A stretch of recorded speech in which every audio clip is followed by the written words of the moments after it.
मुलींच्या फी माफी निर्णयाची अंमलबजावणी करा। भ्रष्टाचार निर्मूलन संघर्ष समिती ब्रिक्स ह्युमन राईट्सचे जिल्हाधिकाऱ्यांना निवेदन।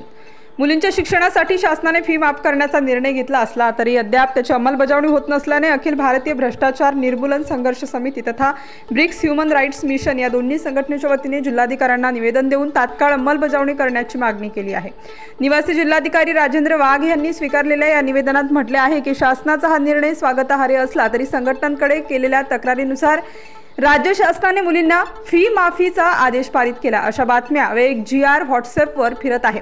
मात्र व्यावसायिक अभ्यासक्रमांसाठी प्रवेश घेणाऱ्या आर्थिकदृष्ट्या दुर्बल घटकातील व इतर मागास प्रवर्गातील सामाजिक व शैक्षणिकदृष्ट्या मागास प्रवर्गातील नवीन प्रवेशित तसेच पूर्वीपासून प्रवेशित असलेल्या मुलींना याचा लाभ मिळण्यासाठी पालक व विद्यार्थ्यांनी त्यांमध्ये अजूनही संभ्रम कायम आहे। यामुळे विद्यार्थ्यांनी व पालकांमध्ये मोठा गोंधळ उडाला आहे। कारण या संदर्भात विद्यालयाने फी माफ केल्याचे व वसुली थांबवण्यासाठी कुठल्याही प्रकारची माहिती प्रसिद्ध केलेली नाही असे दिसून येत आहे। म्हणून शासनाच्या वतीने मुलींना मोफत शिक्षणासंदर्भात पात्र अपात्र GR तातडीने काढून योग्य तो आदेश काढावा व या योजनेत पात्र लाभार्थी मुलींना मोफत शिक्षणासाठी मार्ग मोकळा करावा। या संदर्भात संबंधित सर्व विद्यालयांना तंबी देण्यात यावी व मुलींना योजनेचा लाभ मिळवून द्यावा आणि ज्या ठिकाणी विद्यार्थिनींना फीची मागणी केली जात आहे त्या शैक्षणिक संस्थेवर सक्त कारवाई करण्यात यावी असे निवेदन अखिल भारतीय भ्रष्टाचार निर्मूलन संघर्ष समितीच्या वतीने जिल्हाधिकारी यांना देण्यात आले आहे। तसेच निवेदनाची दखल न घेतल्यास नाशिक जिल्हा परिषदेच्या कार्यालयासमोर दिनांक 22 जुलै 2024 रोजी संघटनेच्या वतीने बोंबाबोंब आंदोलन करण्यात येईल असे निवेदनात म्हटले आहे। यावेळी राष्ट्रीय प्रवक्ते अमोल भागवत, प्रदेश संपर्क प्रमुख भिवानंद काळे, प्रदेश युवती अध्यक्ष सना शेख, प्रदेश महिला कार्याध्यक्षा निर्मला बुल्हे, महिला प्रदेश सरचिटणीस सारिका नागरे, प्रदेश नियंत्रण समिती अध्यक्ष हितेश दाभाडे, प्रदेश सरचिटणीस पंकज भावसार, प्रदेश संघटक विजय देवरे, विभागीय अध्यक्ष दीपक मंडलिक, विभागीय उपाध्यक्ष धनाजी टिडे, नाशिक जिल्हाध्यक्ष याकूब शेख, नाशिक महिला जिल्हाध्यक्ष माधुरी गायकवाड, नाशिक अभिनय क्षेत्र जिल्हाध्यक्ष संजय बलकवडे, नाशिक जिल्हा उपाध्यक्ष पप्पू शेटे, नाशिक जिल्हा महिला उपाध्यक्षा पूजा पटेल, सिन्नर तालुका अध्यक्ष कैलास कुर्हे, चांदवड तालुका अध्यक्ष दिनकर चौहान, चांदवड महिला अध्यक्ष रोहिणी वाघ, चांदवड कार्याध्यक्ष पुंडलिक घोरपडे, नाशिक शहर सचिव दिनेश झुटे, विष्णू जाधव, पद्माकर भालेराव खरे, त्र्यंबक चेवणे, नाशिक महिला शहर अध्यक्ष कुंदा पवार, राजश्री गायकवाड आदी पदाधिकारी उपस्थित होते।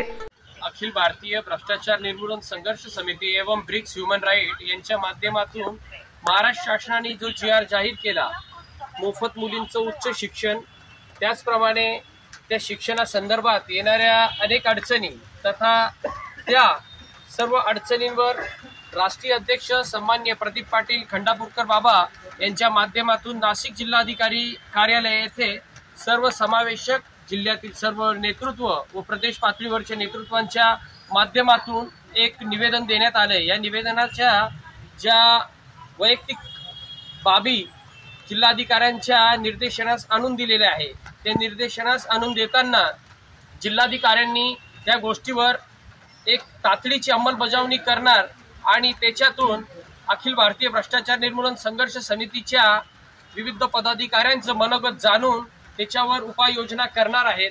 त्या संदर्भात अखिल भारतीय भ्रष्टाचार निर्मूलन संघर्ष समिती येणाऱ्या काळामध्ये एक मोठा पाठपुरावा करणार आहे। धन्यवाद। अखिल भारतीय भ्रष्टाचार निर्मूलन संघर्ष समितीच्या संस्थापकीय अध्यक्ष आदरणीय प्रदीप पाटील बाबा खंडापूरकर यांच्या आदेशाने नाशिक जिल्ह्याच्या वतीनं महाराष्ट्राचा संपर्क प्रमुख आणि नाशिक विभागाचा अध्यक्ष या नात्यानं आज बाबांच्या आदेशानं पुऱ्या महाराष्ट्रभर कलेक्टर कचेरीवरती आणि जिल्हा परिषदेवरती निवेदन देण्याचा बाबांचा जो मानस होता त्या हिशोबाने आम्ही नाशिकला आज कलेक्टर कचेरीमध्ये येऊन कलेक्टर साहेबांची भेट घेतली आणि त्यांना मुलींसाठी मोफत शिक्षणाबाबत जो बाबांनी दिलेल्या आदेशाचं ते तंतोतंती पालन शासनाने करावं असं आम्ही अखिल भारतीय भ्रष्टाचार निर्मूलन संघर्ष समितीच्या वतीनं नाशिक जिल्ह्याच्या सर्व आणि महाराष्ट्राचे सर्व कार्यकारिणीतील सदस्य माझ्या महिला भगिनी सर्वांनी आज येऊन या सगळ्यांच्या बाबांच्या नेतृत्वाखाली निवेदन देण्यात आलेलं आहे। आदरणीय कलेक्टर साहेबांनी अतिशय सकारात्मक असं चांगलं उत्तर दिलं की आम्ही याचा लवकरात लवकर पाठपुरावा करू, GR आमच्याकडे आल्या अंमलबजावणी करतो असं आश्वासन दिलं। त्यामुळे अखिल भारतीय भ्रष्टाचार निर्मूलन समितीच्या संस्थापकीय अध्यक्ष बाबांच्या मागणीचं तंतोतंत पालन होणार असं नाशिक जिल्ह्याच्या वतीनं संपर्क प्रमुख या नात्याने मी आपल्याला आश्वासित करतो आणि कलेक्टरांनी आश्वासित केलेलं आहे. त्यामुळं अखिल भारतीय भ्रष्टाचार निर्मूलन संघर्ष समितीचा विजय असो. स्टार न्यूज साठी मोहसिन पठाण, नाशिक.